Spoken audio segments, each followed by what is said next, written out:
Okay, right. Thank you very much. We're starting at 12 o'clock. Boom, we're here with James Rowe. This is 60 Seconds with James Rowe. Start the clock. I feel like Anne Robinson. Okay, best restaurant in New York. Do you know what? It's a restaurant that doesn't exist anymore. It's a pandemic, sort of lost to the pandemic. Lucky Strike. It was in Soho. Absolutely amazing. And I had my birthday there the day before the pandemic hit. Wow. So I think Nostalgic. maybe, I'm not sure, but I think I had the last slice of chocolate cake that Lucky Strike ever served. But it's a beautiful little James, bistro. for 60 seconds Sorry. with, that was a fantastically indulgent answer. Nice. But congratulations. I'm eating up time. It'd be I love 60 minutes with. Yeah, Yeah. 60 minutes of James Rowe. Okay, most frustrating app on your phone? Oh, Instagram. Hate it. End of scrolling. Fair enough. Yeah. Best campaign you've seen in the last 3 months? Ooh. Do you know what? I really like the Mackie D's Cactus Flea Market that came out this week from Wider New York. Fine. Smart. Love that. Least favourite colour? Yellow. 2 in a row. Favourite brand right now? Oh, that's always a hard one. I'm going to be really self-indulgent here. Lionsgate Plus. We'll find out why soon. Do I look like a rat or a fish? Ratfish. Fair enough. Okay. That's 2 again. Your career in a noise. Perfect. Most embarrassing work or story of your career? Oh, wow. So many to choose from. Actually, I was speaking to Shanley the other day about this. Early on in my career, back when we had art bags, right? And as the account man, you'd have the art bag.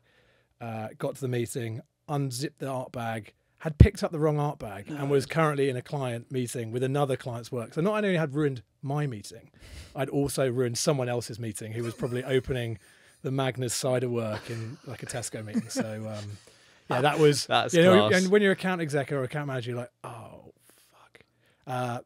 So maybe not the most embarrassing, but it's the one that I can still, when you can still feel. Oh, in the stomach. Yeah, right in the stomach. You look in the bag and you go, for fuck's sake. Yeah. How did you? I'm like, yeah, wow. Thank you for that. That was a very. I remedied it by reprinting it all out on the client printer before the meeting started. So Fair. tip, get there early, and then you can fix anything. Love that. James, thank you very much. And thank you for joining us. We're going to roll straight into My this pleasure. right now. I guess I really wanted to speak to you for a number of different reasons. One, I guess it's important to say you are a version of us that we want to become in 5 years' time, in that you came from the UK, esteemed managing director, account director background at adam&eveDDB, and then you came over here with a suitcase and a friend and an Airbnb, and 5 years later, you've won awards with adam&eveDDB, you've done work for Lionsgate we're going to talk about, and you've even won the NBA as a client, which we would say is pretty American.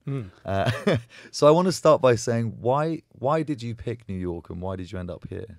Yeah, it's a really good question, and I'm not sure if we ever picked New York. So I think New York kind of picks you sometimes, right? Okay. And it's something that we at Adam and Eve we'd always spoken about, right?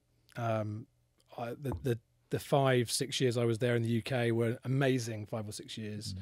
I think at the time we were the hottest startup. Then somehow we merged with DDB and it worked. Like 2 very different cultures coming together.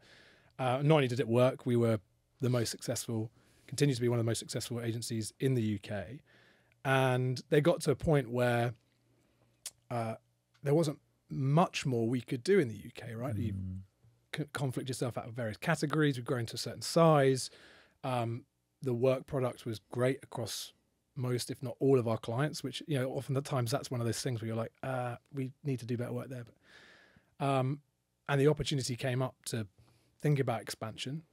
And it was just about finding the right client, right? Because I think we'll go on probably to talk about more about why did it work or how could we have done it better or whatever. But I think finding the right client to set up in New York was incredibly important. Just like, having John Lewis and Foster's back in the early days of Adam, it was so important for us to get the right work out there, to get the right creative work out in market. And I think we found that in Samsung. And I remember when we were on that pitch list and you sort of look down and there's Adam and Eve, RGA, Wyden, McCann, like some big hitters, and we sort of sat there as plucky little Adam and Eve from the UK, sort of thinking, we'll give it a shot, right? Like we've got nothing to lose here. It'd be really interesting to see if we could bring it in, and we did.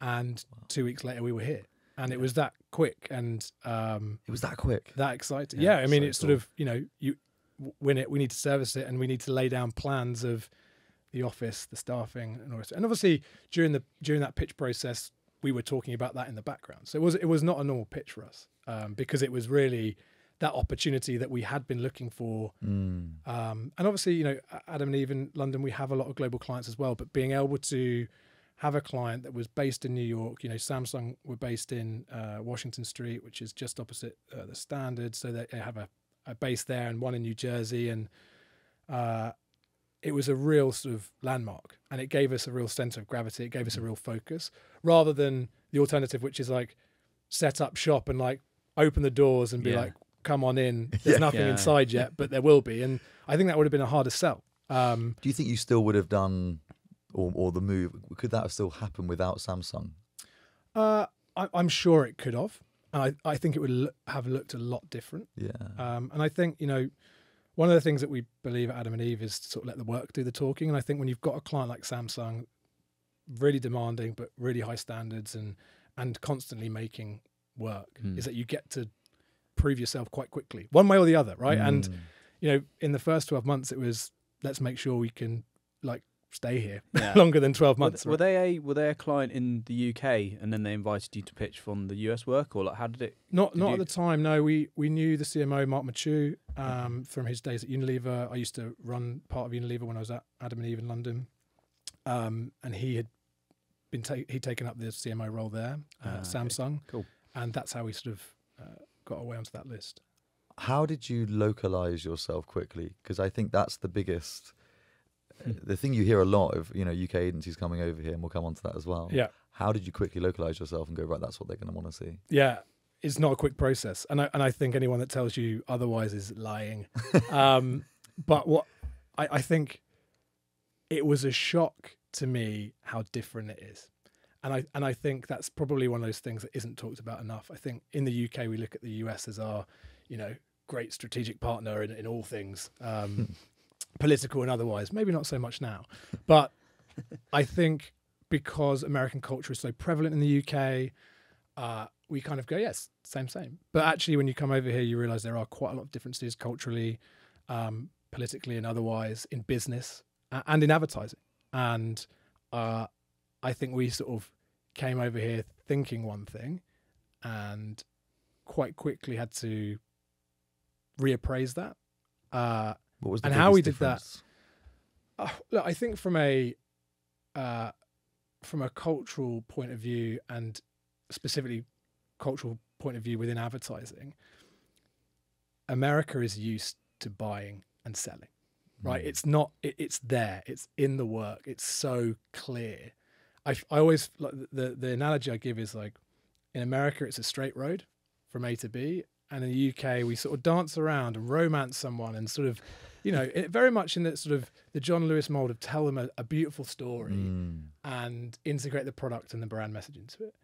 I feel like in the US, you know, the heart of capitalism is very much like, tell me what you want me to buy. Right. Like, don't sugarcoat it. Tell me what you want me to buy. And I think the work you get in the US as a result is a lot more direct. I think comedy is used as a way to make that entertaining, but ultimately, you know, you look at some of the all-time great sort of advertising devices here, whether it's, you know, the Geico Gecko or Flow from Progressive, and they are people that are selling you stuff. And I think we came over going, well, you know, we'll do a John Lewis here. Yeah. And I'm not sure a John Lewis would have been possible in the US at that time. I don't think a John Lewis had ever been created out of the US. I think it was kind of a thing that could only have happened in the UK, because a UK audience allows you that time to tell them a story, lull them in, tell them a message, and then, you know, almost reveal at the end. In the US, it's a lot more transactional than that. Yeah. And I think that is a cultural piece that filters right down into the business of advertising. And I remember one specific night, Stu, who's our head of strategy, and I, who as you mentioned, we came over here. We sort of knew each other a little bit in the London office, but we hadn't worked together too much. But all of a sudden, we were living together in an Airbnb as we set up Adam and Eve in New York, and with shared beds, separate bedrooms. But we turned on the TV, right? And first of all, you're bombarded with advertising all the time. Yeah. And second of all, every second ad is a food ad, and every third ad is a farmer ad. Yes. And it's incessant, and it's an assault on the senses. And like that was part of, I guess, our US onboarding, if you like, is literally you sit there and watch a game of NFL and take in the ads, and very quickly it feels so different to watching the Premier League on a Sunday afternoon. Yeah. And I think it comes down to that. It's way more transactional between the brand and the consumer. And once you realize that and you embrace it, then you can have fun with it. right? But it took a little while to go, okay, this is how we can do it. But we also wanted to make sure that we didn't lose that Adam and Eve source as well, right? Like, it could have been very easy for us to just bring no one over from Adam and Eve London and just go like, well, it's Adam and Eve, there's the name. And underneath will sit a ton of US folk. But we wanted to keep that Adam and Eve culture, the Adam and Eve way of doing things. But you have to give it that local flavor as well. And we had to in part educate ourselves and in part bring in some talent from the US that had that knowledge ingrained and that culture ingrained into the way they grew up and, you know, navigated life and navigated the industry. There are many agencies that have come over from London who have gone, we can do that, that's easy, who might have also switched on the TV and gone, well, okay, right here it's a lot more transactional. We'll make an ad where we can have some fun along the way, but make sure we sell. Why didn't they make it? And why are there so many tombstones of agencies from London in the US? Yeah, it's something we are constantly aware of at Adam and Eve, you know, like, and I think it could have been easy, given that we came over at the height of our powers almost, to assume that we would come in here and, you know, it would all be fine. But we were so careful about how we came over here, how we grew. And I think it comes down to being humble and not assuming and not being arrogant and going, this is going to work because it works over there. Yeah. We won Cannes Agency of the Year twice in the last 5 years. Of course it's going to work. Yeah. There is a confidence to what we do, but hopefully not an arrogance to what we do, and staying humble and always looking over our shoulder and always looking at the industry and always looking who else is out there. And I think another reason is that I think we stayed true to the values of Adam and Eve as well, right? You know, Rick Brim, who's our group CCO, you will know him. Yeah. Zero ego. And that is so important to us because we always say the best ideas can come from anywhere and they're formed when we sit around a table all together, whether you're an intern, a producer, a creative director, a CCO, whatever. And we lived that quite literally in the early days of Adam and Eve in New York. And it was some of us around a table. I should show you a picture of our first meeting room. It is cobbled together with trestle tables and whatever else, and a conference phone in the middle in the days where you had a conference phone.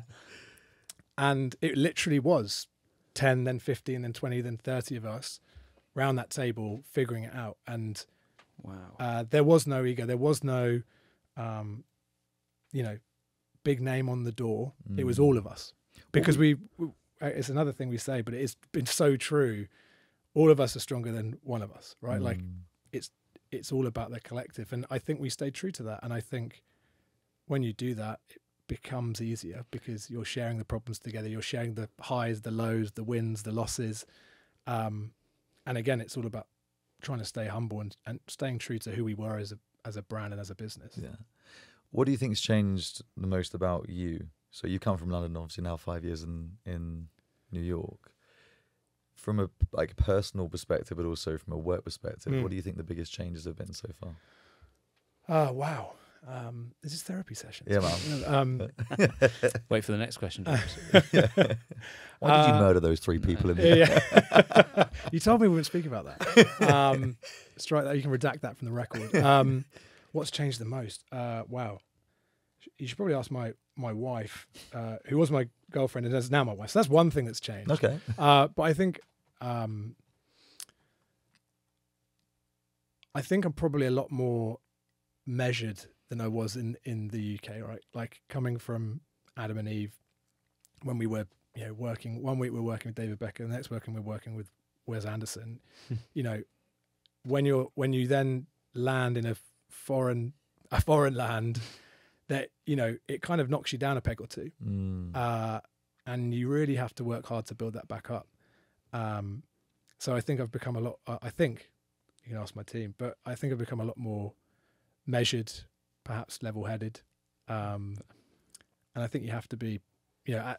Anyone who gets more senior in this industry, I think, has to. But certainly, jumping out of a market that that you've grown up in, and landing in somewhere that you don't necessarily know, even though you speak the same language. I think that's a common thing, right? Like, it's the US, speak the same language. Yeah. We've all watched Friends. It's going to be fine. But it takes time to figure that out, and it's a very humbling experience. Yeah. How have you found the difference in like selling work? Is that completely different to the UK? I don't think it's completely different. I think there is an art to selling work. There's an art to buying work as well as a client. And I think at Adam and Eve we don't have a set way of doing it every single time. I think it's dependent on the work, it's dependent on the client, it's dependent on the day of the week, the meeting room, the time of day, like all of that changes. So I don't think it was more difficult or less difficult. But I think we had to think about the situation. We had to think about the cultural context of the work that we were presenting, that often in the UK is secondhand. Yeah. And in the US, you kind of have to work at. Over the last 5 years, I've become an NFL fan. Yeah. Right? Like, because that's part of the fabric of society here. It's part like Saturday's college football, Sunday's NFL. And if you don't know that, and if you don't seat yourself in that, then you can potentially miss out on the opportunities. You can miss out on cultural context. And I'm using sport as one example, but it's true right the way through US culture. That's a really good point. I was going to ask about when was the point where you brought in a local to kind of give you first-hand insight into like the cultural nuance of the area that you're working and living in. Yeah, I think when we were thinking about, or as we were building the office and building the team there, I think we wanted to find that balance between people that knew Adam and Eve. That was really important to us. That again, that DNA, that sense of not having an ego, that the collective is stronger than the individual, that had to be key, because otherwise it wouldn't have been Adam and Eve. It would just be the name on the door, and the DNA and the personality of it wouldn't exist. So myself, Stu, Kimmy, who's our head of project management, and a few others were kind of like first out. But we also knew, and it became increasingly obvious to me, that we needed US talent. Yeah. And I guess the first big hire we made was David and Daniel from BBH or ECDs, and that was transformational, right? Like, it really was. Not least because it meant we had creatives on the ground rather than our creative department being in London, which, as we were transitioning onto the business, there was our creative department was in London, and we moved it over into the US. That was transformational because they would see things and understand things that we couldn't possibly understand. So that was huge, and I think it reminded us of the importance again of knowing where we were. Right, this you're not in Kansas anymore. It's you're here, and you need to be respectful of that. It's a real honor to launch anything into the world. Yeah, it's a greater honor to launch something like Adam and Eve, and you have to treat that with the respect it deserves, and also treat this market with the respect it deserves as well. Like, it's New York, it's where this industry started, and I think that was critical in understanding that and respecting that, and bringing in the right talent to help us grow the next chapter of Adam and Eve, but making sure it was Adam and Eve. Like, it had to have that DNA, and I think Dave and Daniel were a great example of that. And I remember the first time I met Dave and Daniel, it was at the Ear Inn, which is probably about as close to like a British pub in Soho that you get. Maybe someone would challenge me on that, but it's still somewhere we go as an agency today. Actually, we were there on Thursday, and I had a beer with Dave and Daniel, and we just talked for hours about work and what work they liked, what they didn't like, how they wanted to work. And very quickly it was clear to me and Rick at the time that they had that sort of DNA. I want to hear about a small fuck up in the time of you being here, because it sounds like it's been a wonderful journey of successes. Small, how small or large? Depends how. The larger, the better. I will tell you, we had a pitch meeting for a large retailer, and it sounds so stupid. We accidentally, someone hit the thermostat, and it went all the way up to about as hot as it could get. And this is like a summer's day, and we couldn't fix it. And we had one good meeting room, and we had to make the decision, right, are we going to do it in the good meeting room that is pretty much a sauna, or in another meeting room that doesn't look quite as good? And we decided to do it in the hot room.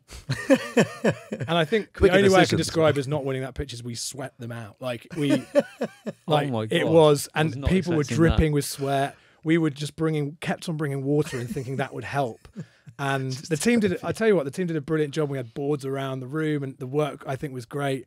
But I'm pretty sure no one could concentrate because it was so hot. Again, it's one of those things you remember like it was yesterday. Jeez. But that is a small thing that Had a catastrophic effect. yeah, it has a large effect. But we're now in a new building that doesn't have a thermostat attached to the wall. I'd say it's colder actually. We were there before. It was relatively cold. Yeah. yeah, exactly. That's the PTSD then coming through the temperature control. yeah, exactly.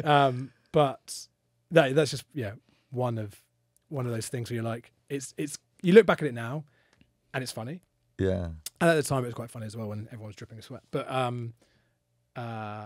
if we weren't here, it probably wouldn't be as funny. Is there a moment that's made you be like, wow, okay, I belong here. I'm feeling like I've settled in and. Do you know what? It's funny when I often travel back to the UK now and again, whether it's for weddings like this summer, being the summer of love, where everyone's got married following COVID, and it's weird. And Mum, I'm sorry, but when I land into JFK and you see that skyline, that feels like home. And it's really, I don't know when it happened, but it happened. And in casual conversation, when you talk about going home, it feels that I'm referring to New York. Wow. Do you think you'll be here forever? I think so. What's kept you? I think the industry here is fast paced and always changing and always moving, and that's really exciting. I think there is tons of opportunity in the US. Not that there isn't in the UK, but there is more of it here. And I think the people, like New York in particular, is a melting pot of some of the industry's best and brightest. And it's great to be working alongside of them, competing against some of them. So, sort of never say never. But New York is like an addictive drug. That's the only way I can describe it to people. Nice. It's like it feels like you're hooked in, and it's nonstop, and it's brilliant. It's exciting. It's an adrenaline hit every single day. Yeah, we get a lot of people asking us in the UK, for roles to come over here, and it's like, oh yeah, let me know if anything comes up for a British creative director to join an agency. We've not had that brief, and I actually kind of don't want that brief for a while because, again, similar to you, it's like I don't want to be the British recruitment company that come over here and say, oh, have you hired a Brit? That's not what we came here to do. Yeah. But if you were a British managing director, creative director, or someone from strategy, whatever, what advice would you give to them if they were trying to break into the New York market?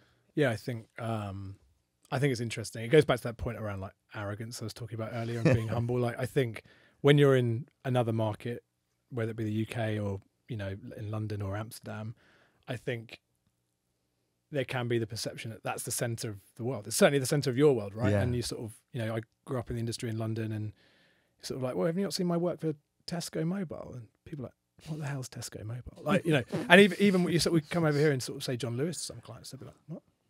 And so I think getting smart on the market here. I think also, specific things, working on global pieces of business and demonstrating that you can create work that does work in other markets, or that you can think differently and think about different cultures and different ways of thinking. I think it's really hard to break through here if you've worked on just UK brands at UK level, or let's call them local brands if you want. Not because that work isn't good. There's some amazing local work in the UK. Whether it's for the likes of 3 or wherever it might be. But I think it's difficult for US agencies to necessarily go, okay, well, I can see how that would translate here, or I can understand how that would work. I also think, it's a cliche to say, but everything's bigger in America, and the budgets are bigger, the marketing plans are bigger. And so I think quite often clients and agencies want to see evidence of you being able to have managed, if you're on the account side or strategy side, something of that scale. And sometimes that's not available in those local markets. So being able to expose yourselves to those sort of bigger, perhaps global briefs or regional briefs, but ultimately learning the market. I think being able to walk into an interview and speak confidently about what's going on here in the US is the thing that's going to get people talking. And this is a people business ultimately, and being able to have those conversations and connections can only really happen if you put yourself in this market. Yeah, that global element, I totally understand. Actually, it might be the reason why we do see a lot of agencies fail, because they don't. They're just so focused on local work in the UK and not necessarily haven't, and because that is some of the most creative work in the UK already. Yeah, but when it gets to more global work, it goes up a level, doesn't it? It's kind of, there are more layers. It's the idea gets squeezed, all of that stuff. So you wanted to ask the thing about the can thing as well. I mean, before you came along here, James, we remembered a conversation that we had. Always worries me when someone says the can thing. Scam awards. Well, no. What makes a scam award? That's what I'm curious about. But we don't have to go into that yet. I think we can go into the scam award. Cool. It's a pet peeve of mine as well, right? There's nothing more frustrating when you look at a piece of work and you're like, nah, was that real? And I like to try and give work and agencies and people the benefit of the doubt. And I thought we were getting better at it. And then I looked at the work this year and I was like, have we completely got rid of it? I think a lot of the things that are getting awarded are undoubtedly creative. And I'm not taking away from that one bit, because there are some amazing ideas out there. But I think as an industry, we need to be awarding things that are having the type of impact that's changing business, having business impact or behavioral impact. And I'm not always sure that we are doing that. Even in some of the categories that, aren't the effectiveness categories. Surely we should be awarding work that is effective. That's what we're here to do. We're here to sell, to get people changing their behavior, buying more, subscribing more, whatever it might be. Surely that has to be part of anything that we're awarding. And I think, unfortunately, that's maybe been lost a little bit along the way. So I don't know what makes up a scam ad, or something that maybe isn't honest in its intentions. But I think we should place more emphasis on, did it really work? What did it do? Because there is some beautiful work out there, don't get me wrong. And a lot of the stuff that we saw this year, I think, I'm like, it made me jealous, but did it do the business? Was it work that truly worked? And I think that's one thing that we really concentrate on. Have you got a good example of where it's all of those things, where it has a good meaning behind it? Is it also a really, really good idea, and it really, really worked? Yeah, I mean, I can talk about some of our work just because I know it. And two very different pieces of work. I think I won't talk loads about John Lewis because everyone knows about John Lewis in the UK, but that is a great example of work that really works. And I think we're really proud of that creatively, but I think we're just as proud of that from an effectiveness standpoint and the return it gives to the business. That's where the magic really is. Closer to home and closer to what we've done, our work that we did for Samsung for their QLED TVs. Was really successful in terms of actually selling TVs, right? And that sounds stupid to say, but it was. And people will know it probably, if they know it at all, from the work we did with Ryan Reynolds and the collab between Netflix and Aviation Gin and Samsung, what was called an ad within an ad within an ad. But it sold a terrific amount of TVs, like a lot. And that was the bit that got us most excited in many ways, because it's not just work, but it's work that works. And I think that has to be the center of what we do as a business and what we do as an industry. And I think when we distract ourselves from that, we denigrate the value of the industry for our clients. And I think if we start awarding the stuff that's not working, then it just becomes a sort of a mire of great, inspiring, creative stuff. But that's not what we're here for. We're here to sell and create behavior change. And I think we just, again, sometimes need to remind ourselves of that. I think you mentioned Ryan Reynolds as well. It feels like he's done that in such a brilliantly artistic way at the same time. Firstly, how did you convince a man that has his own ad agency to then work with you guys to do an ad with him? I think this was maybe just around about the same time as Maximum Effort was starting to happen. So it was just before that. This was, I think, 2019 now. And hey, you weren't the catalyst for Maximum Effort, were you? No, I will not. James Rowe, everyone. Legally, I am stating that that's not true. Just before I get a cease and desist. No, it was a really interesting brief from Samsung, and we'd created this platform around being made for the biggest premieres, which is around their super big screen TVs. They had a partnership with Netflix, and we looked at all the movies that were coming out, and Six Underground was one that sort of leapt to the top. Ryan Reynolds and Michael Bay directed, so it was a big, blockbuster. And we're trying to think of a way to bring that to life, that partnership to life in an interesting way. And we're like, well, Ryan's got aviation, like he does some interesting stuff. Like maybe there's a way we can bring aviation into the equation, give him something to take away, and give Samsung something to take away, and give Netflix something to take away. And we managed to kind of, with Samsung and Netflix, broker that partnership for that campaign. And it was one of those things that just fell into place quite nicely. It took a lot of, that sounds, people are going to, at the agency, be like, it didn't fall into place quite nicely. It took a lot of work.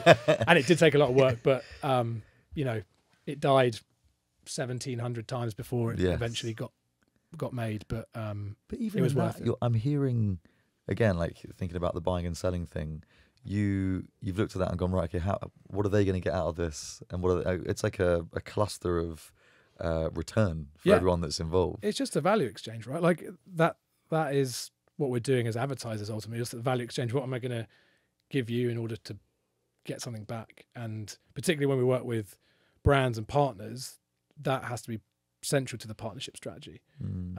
What do you get? What do I get? How does that benefit us as brands? How does that benefit our businesses? How does that benefit the consumer?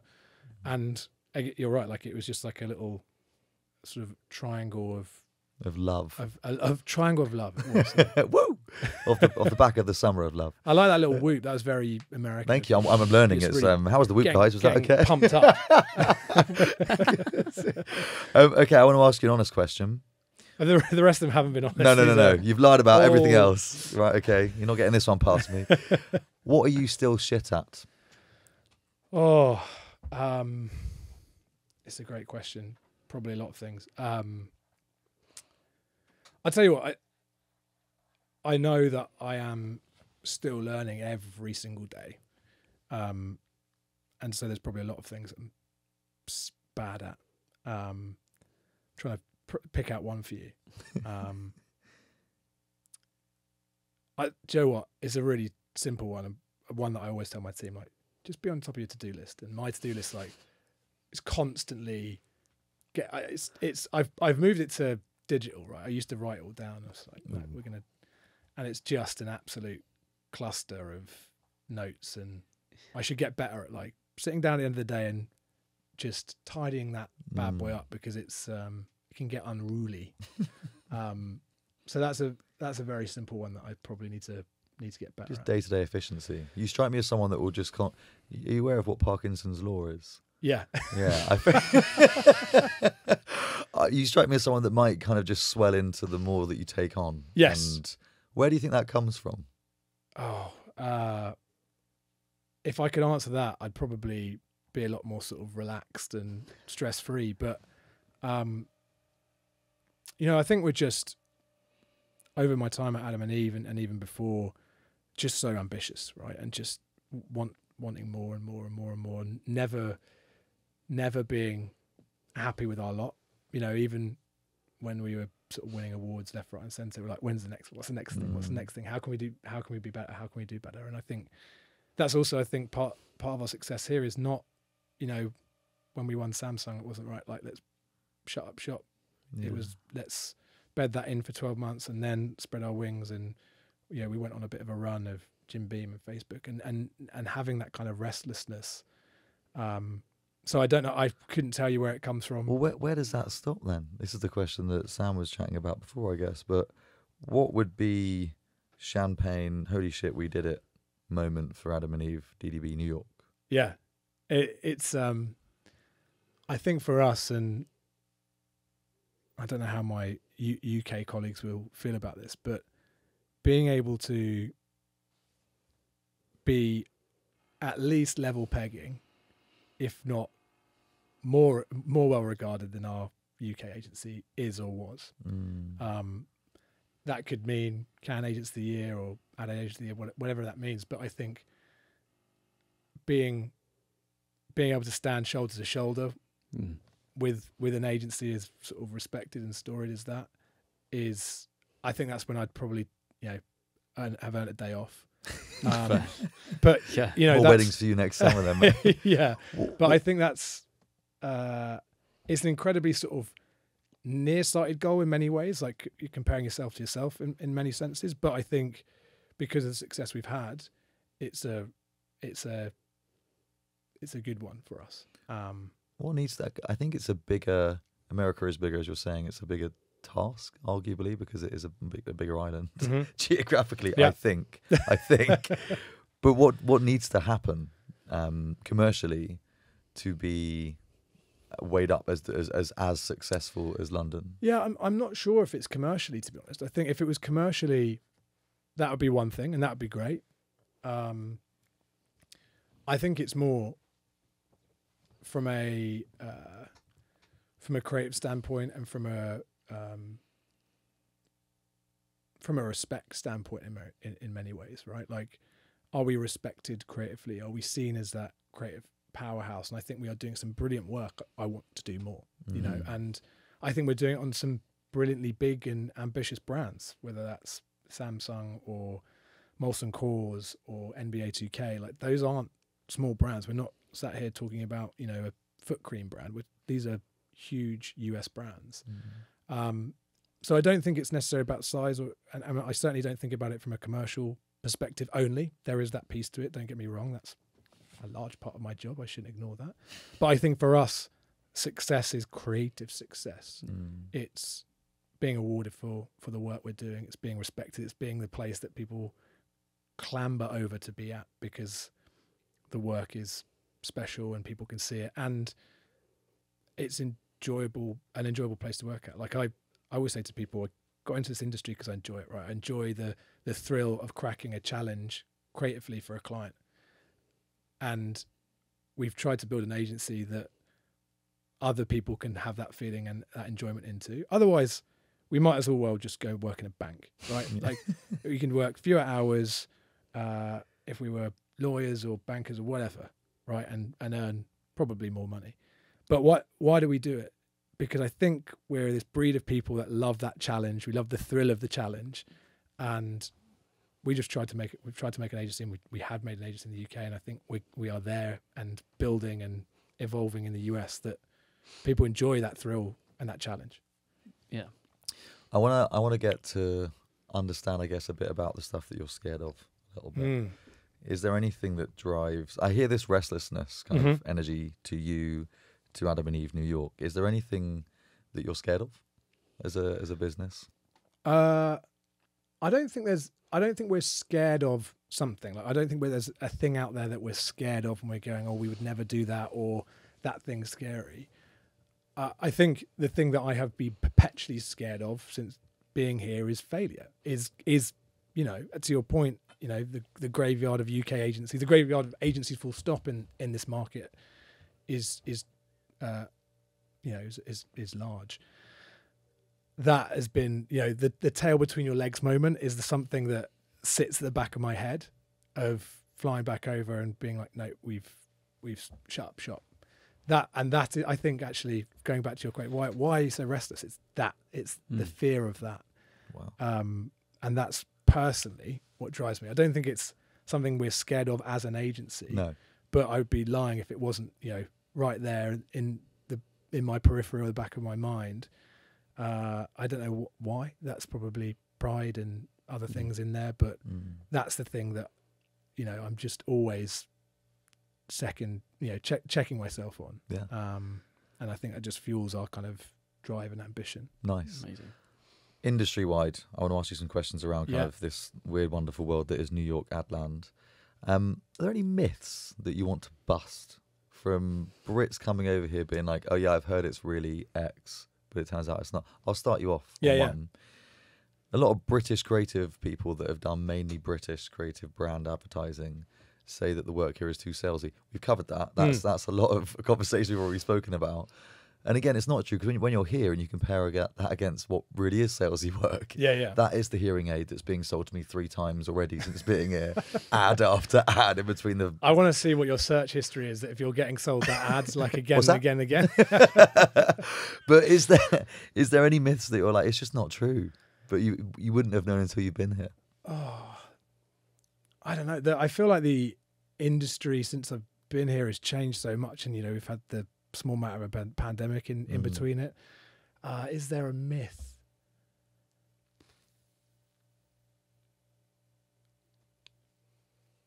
I don't know. I think there's probably a perception that it can be really hard work. American business and the heart of heart of capitalism in the world, and there is certainly that piece to it, right? There's some of the biggest brands in the world here.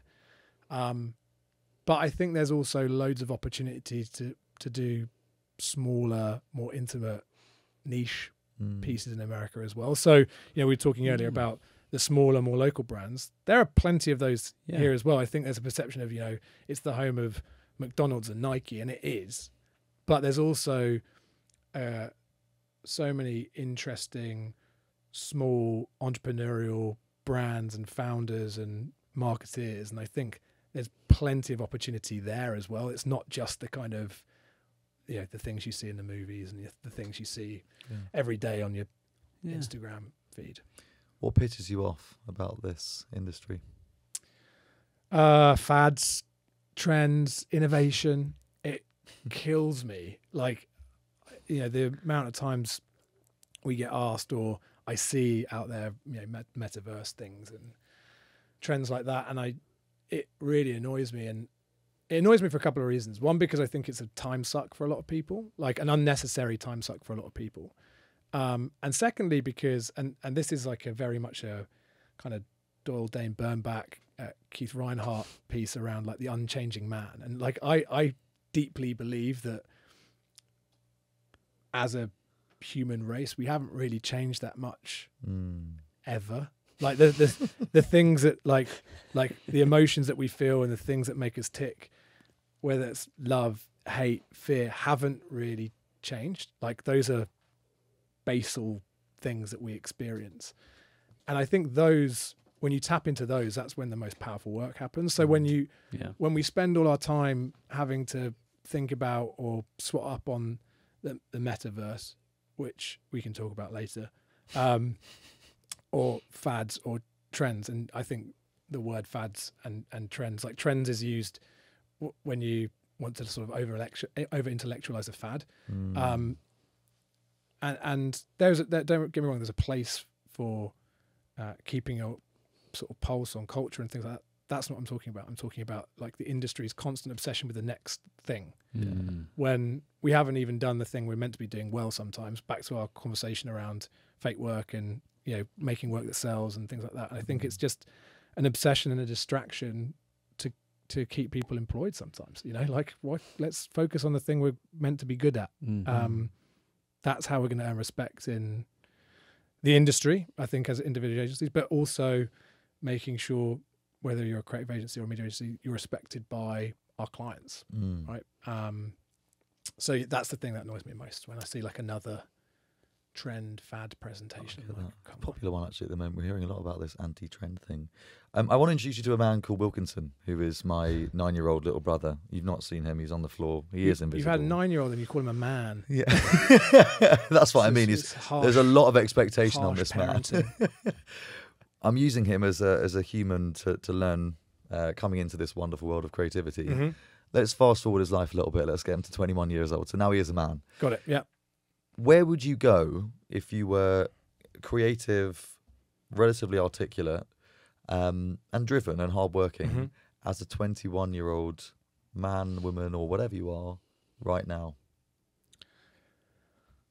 Great question. I think there's probably more opportunity than there's ever been, right? Like we now live in a world where it's not, if you want to make work, you don't just go to a creative agency. And I think there are plenty of great creative agencies out there, whether it's Adam and Eve, whether it's, I think, Mischief are doing some great work. I think our friends over at Alma in Miami are doing some really interesting work. Like they are part of the DDP Latina network, and they're deeply in touch with the Hispanic community. And I think in a country where for the first time ever, there will be more Hispanic people than ever before in the population. Like they've got their businesses built around that community and those people. And I think they're doing some really interesting work as a result of it. But that's not it anymore, right? There's those creative agencies, but they're great opportunities in-house. I have my own thoughts on that, but I think there's plenty of opportunity there. I think there's plenty of opportunity for people to do their own thing as well. Like, and you look at creator channels, whether it's, you know, TikTok or others, where there's a real sort of democratized canvas for you to express creativity. I don't think you have to then sign up to an agency, a brand to do that. Do you think we'll lose people? Do you think there'll be a drought of people coming into the advertising industry because of the democratized commerciality of creativity? That's a lengthy question. Put your smart hat on, haven't you? Yeah, Jesus. Ooh. Wow, let me It's just been waiting dewank. for that. Is that that's Let me on the just iPad? dewank Isn't it? You've been waiting to say that one wasn't written down. Okay, let trying me to show just. off to his 21-year-old. I'll dewank that for us. Do we think because of the more options there are for creatives, the ad industry might lose the talent?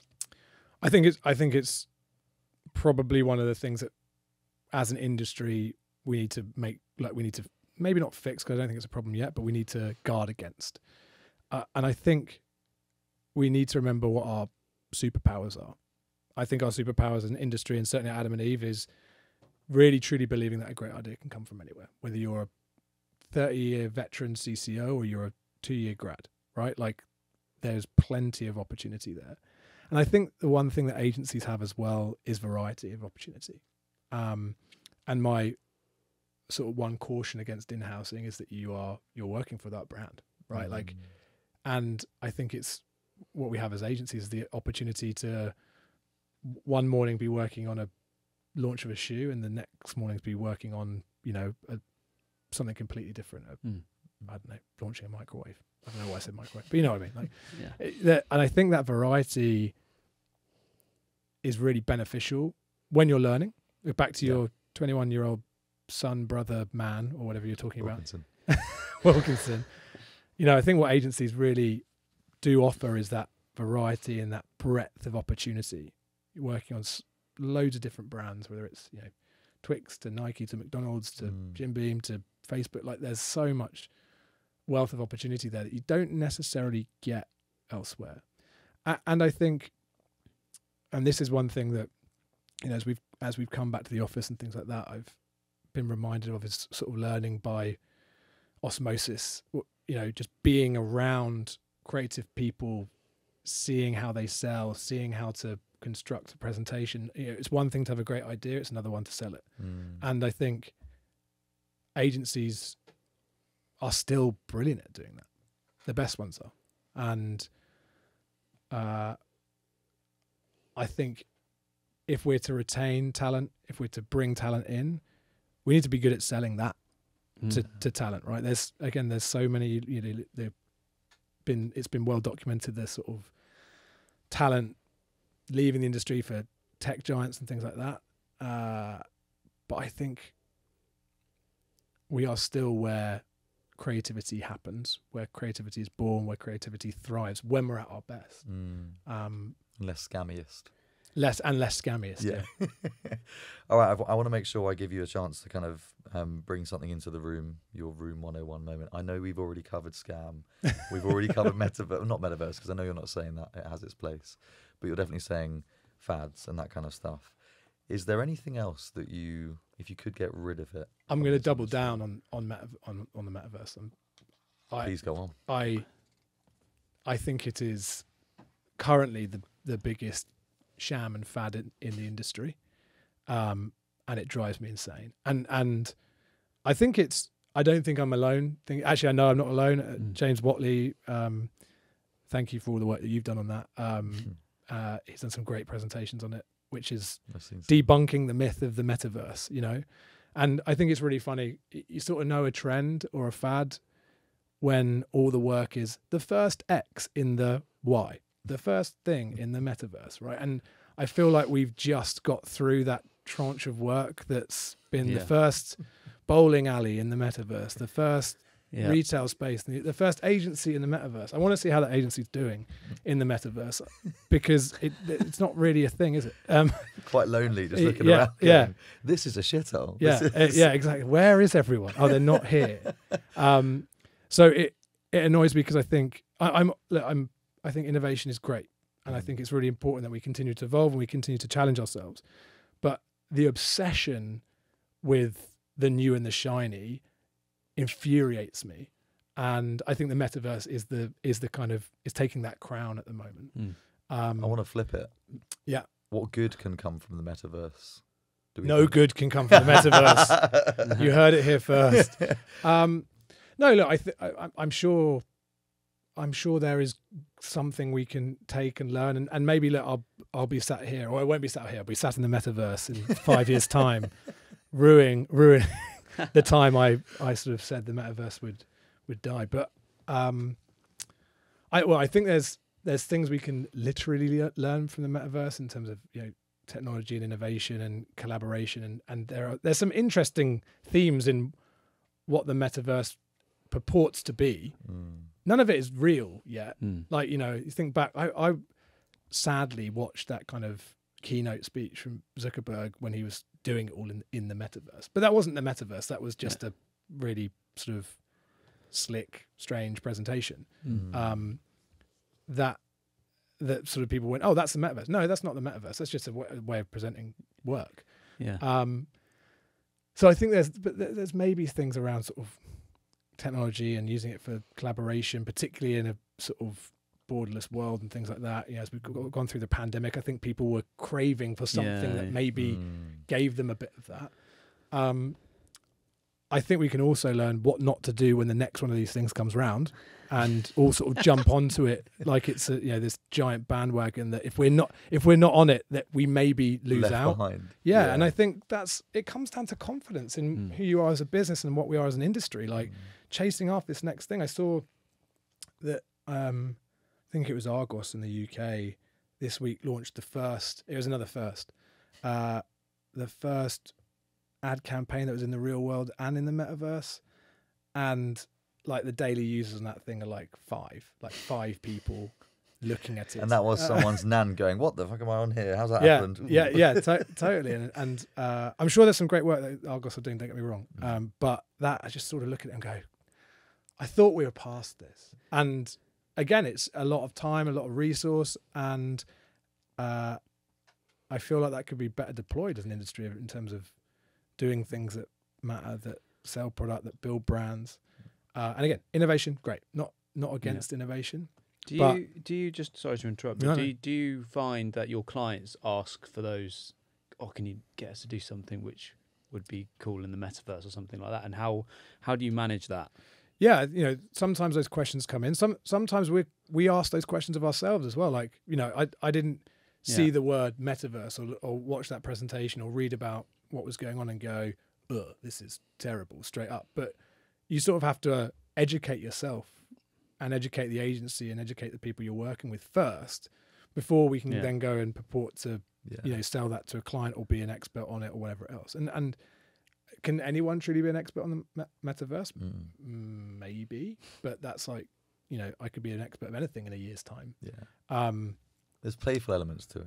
I do have empathy a lot for the CMOs that are kind of going, I don't want to get fired if I don't try this thing. Totally. Like, can you guys do one of those things so I can tell my CEO or my partners and shareholders that we tried the metaverse, it didn't work? Yeah, but I think, and this is true of anything we do, is asking the why. Can I have a metaverse thing? Why? What are we trying to do here? What business challenge are we trying to solve? And there may be a really good reason that we're trying to, that the metaverse may be the answer. I'm not saying it may be. But we have to ask ourselves the question of why. And then we have to ask ourselves the question of why should it be the metaverse? And why is there not another answer that might be out there? And I think, you know, a lot of times the metaverse and gaming get mixed up. You know, Animal Crossing, Roblox, Fortnite, those are not the metaverse. And I think, again, we need to just be clear on what we're doing and why we're doing it. Is it about an audience thing? If it's about an audience thing, yes, they may be in the metaverse. They may be elsewhere. So I think, yes, we do get, you know, we've had those conversations. We have presented NFT ideas. Don't get me wrong. Like we're not immune to it. But it was actually, we ended up doing an anti-NFT idea. But Perfect. which is maybe like my personal sort of hatred to those It's things. a deliberately bad NFT. Yeah. I told you this shit. Look how bad this is. Exactly. But you know, you've just got to ask yourself the question why, and you have to we have to educate ourselves on that technology and make sure we understand it before we're then jumping on recommending it to our clients. Like otherwise, it's more sham salesman, you know. Yeah, totally. I want to say thank you very much, by the way, because you've given us a lot here. Before I let you go, I just want to give you a small 2-minute soundbite of a story that is actually the most embarrassing thing that you've witnessed in the last 6 months. It can be anything. It can be personal. It could be professional. The most embarrassing thing that I have witnessed in the last 6 months. Or created. Oh my God. There's a theme here with you two, sort of just fishing for embarrassing stories. I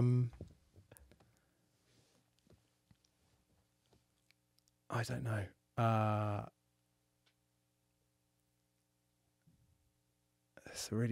It's a good question. It's a hard question. It's an annoying question. I don't know what I would say. I'm trying to think myself. What would I actually say? Do you know what? This may be a cop out and maybe just be related to the last 5 minutes of conversation we had, but I think there's been, and it's going to be very generic, so it's a bit of a cop out. Okay.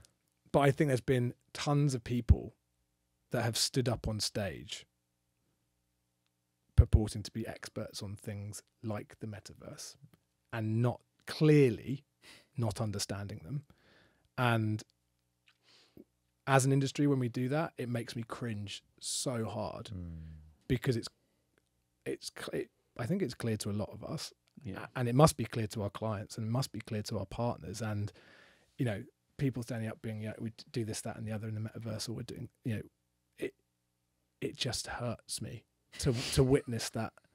And look, maybe it's me. Maybe I don't understand it, and I'm the fool. And that, you know, again, the embarrassing moment that we'll talk about next time that we chat will be this moment little bit. when we are in the unknown metaverse office. Oh yeah. So here we are, James. You liar. But no, I get that. Thank you. I put you on the spot there. Well, mate, thank you so much. My pleasure. This is nice, isn't it? I've loved this. We should stay here forever. Well, one thing I will mention before we finish, we're talking about, you know, when we came over here, Adam and Eve. This is about being humble and not being arrogant and things like that. Adam and Eve is not only an advertising agency in the US. Actually, the Adam and Eve that most people know is the sex toy shop.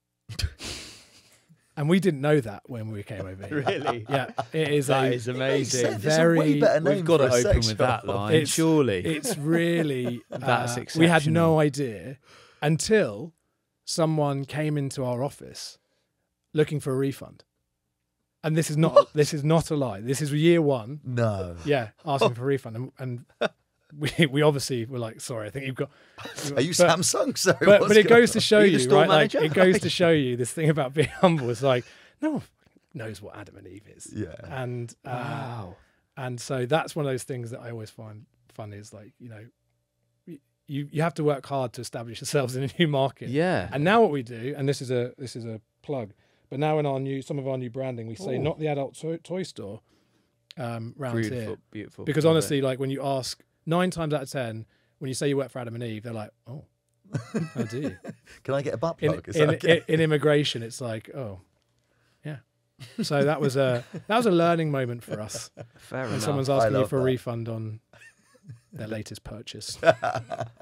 That's amazing. Well, James Rowe, thank you so much. This has been incredible. My pleasure, I've chaps. really Thank you very enjoyed much. this. Best of luck with the New York adventure yourselves. Thank you so Yeah. much. Au revoir. Thank you.